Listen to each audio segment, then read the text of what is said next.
In 2020, I ended up in the emergency room. Well, I don't ever just end up there.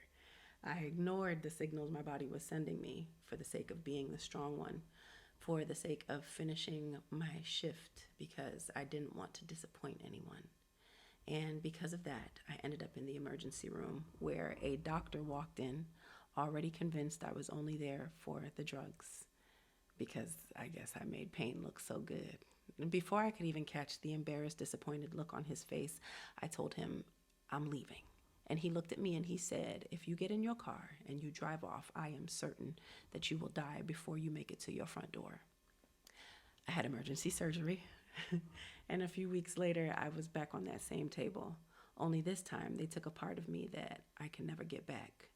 When I woke up, my husband, he sat with me. He explained what the doctor said, something that I was not ready to hear, that having another child would be too dangerous, and if I ever got pregnant again, I probably would not survive the delivery. And here's the thing that nobody tells you about grief.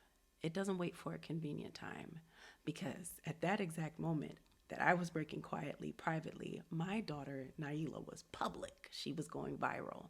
Creative Soul Baby, highlighted in their book for her brilliant way with language. She even inspired the image of Zuri, the little girl, the character from the Oscar-winning animated short film Hair Love by Matthew Cherry. So while all that love was pouring in, so did the questions. When are you having another one? She needs a sibling.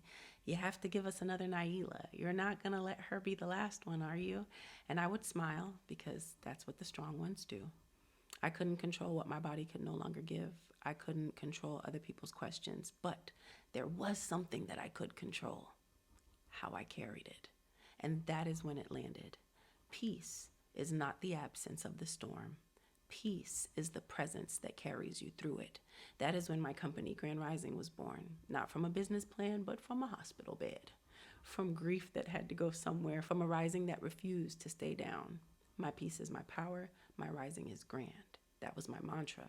And if you ever had to find your footing in the middle of falling apart, then this was never just my story. It was ours all along.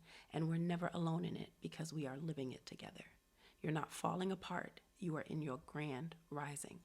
Sometimes we have to break to let the light in. The pain was never punishment. It was preparation for purpose. So let your breath be your anchor, because your ability to love through the ache, to hold firm, to faith through the doubt, to shine so brilliantly that shadows soften in your powerful presence, that is all the proof I need to know that peace is your power too. Grand Rising.